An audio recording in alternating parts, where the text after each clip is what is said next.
So rather than focus on just the subjective nature of pain, let's talk about the absolute qualities of pain and the absolute qualities of pleasure so that we can learn how to navigate those two experiences in ways that serve us each better. First of all, I want to talk about heat and cold. We do indeed have sensors in our skin that respond to heat and cold. And for any of you that have entered a cold shower or a cold body of water of any kind or ice bath, etc., you will realize that getting into cold is much harder if you do it slowly. Now, despite that, people tend to do it very slowly. I have noticed an enormous variation with which people can embrace the experience of cold. I noticed it because I do some work with athletes and I do some work with military and I do some work with the general public. And one of the best tests of how somebody can handle pain is to ask them to just get into an ice bath.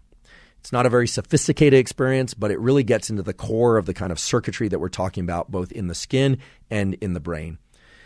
Some people, regardless of sex, regardless of age, and regardless of physical ability, can just get into the cold.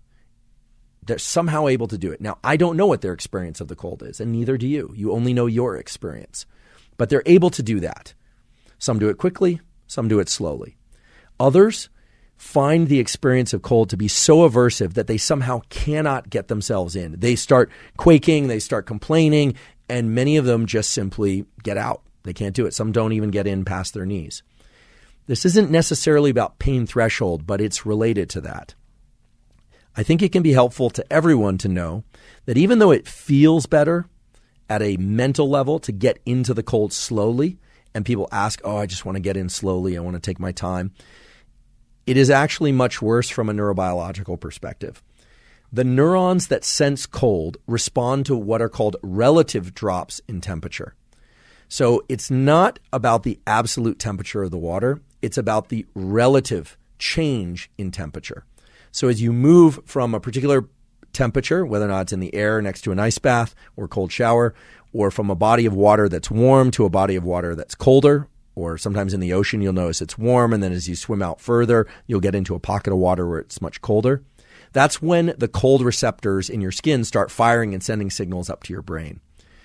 Therefore, you can bypass these signals going up to the brain with each relative change, 1 degree change, 2 degrees change, etc., by simply getting in all at once. In fact, it is true, and maybe you've been told this before, and it is true that if you get into cold water up to your neck, it's actually much more comfortable than if you're halfway in and halfway out. And that's because of the difference in the signals that are being sent from the cold receptors on your upper torso, which is out of the water, and your lower torso. Now, I wouldn't want anyone to take this to mean that they should just jump into an unknown body of water. There are all sorts of factors like currents. And if it's very, very cold, yes, indeed, you can stop the heart. People can have heart attacks from getting into extremely cold water, like a melted mountain stream that's been frozen all winter, or has been very, very cold, or has a snowpack going into it. If it's very cold, you can indeed have a heart attack. So please be smart about how cold and what bodies of cold water you happen to put yourself into. But it is absolutely true that provided it's safe, getting into a cold water is always going to be easier to do quickly and is going to be easier to do up to your neck. In fact, you actually want to get your shoulders submerged. There are a number of other things you can do if you really want and it's safe to do. You can put your face under and activate the so-called dive reflex, which also makes the tolerance of cold easier, believe it or not. So it's very counterintuitive. It's like getting into cold water faster and more completely you will experience as less uncomfortable, less cold. And indeed, that's the case. And that's because these cold receptors are measuring every relative drop in temperature. So every single one is graded, as we say in biology. It's not absolute.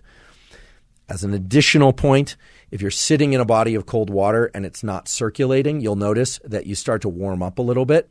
Or even if you feel like you're freezing cold, if you move and that water around you moves, of course, then you'll notice it's got even colder. And that's because there's a thermal layer. You're actually heating up the water that surrounds your body like a halo around every aspect of your body, a sort of silhouette of you of heat where you're heating that water. When you move, you disrupt that thermal layer.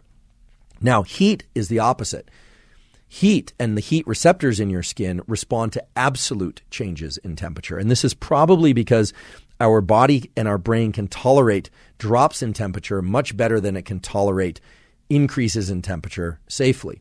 So when you move from, say, a standard outdoor environment, I mean, here in the States, we measure in terms of Fahrenheit. So maybe it's a 75 or an 80 degree or even 90 degree day, and you get into a 100 degree sauna, or if you're in a cool air conditioned building and you go outside and it's very warm outside, you sort of feel like the heat hits you all at once. Boom, hits you all at once, kind of like a slap in the face.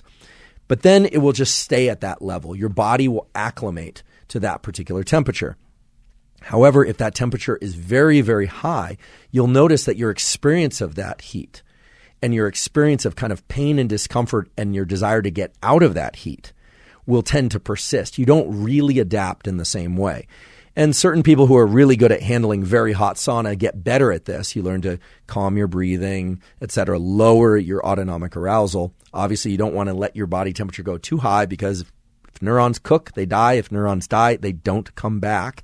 And that's bad. Many people, unfortunately, harm themselves with hyperthermia. Everyone has a different threshold for this. But in general, you don't want your body temperature to go up too high. That's why a fever of like 103 starts to become worrisome. 104, you really get concerned. If it goes, up into that range or higher, that's when you need to really cool down the body or get to the hospital so they can cool you down.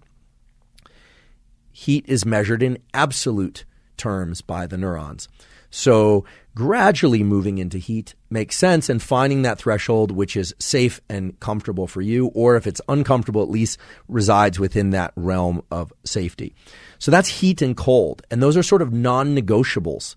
You can try and lower your level of arousal. In fact, many people who get into a cold shower or an ice bath, I think the recommendation that I always give is that you have two possible approaches to that. You can either try and relax yourself, kind of just stay calm within the cold, or you can lean into it. You can actually take mental steps to generate more adrenaline to kind of meet the demands of that cold.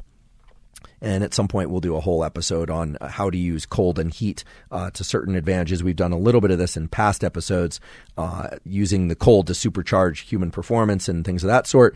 But in general, cold is measured in relative terms, and therefore getting in all at once is a good idea, provided you can do it safely. And heat is measured in absolute levels by your brain and body, and therefore you want to actually move into it gradually. So it's kind of the inverse of what you might think.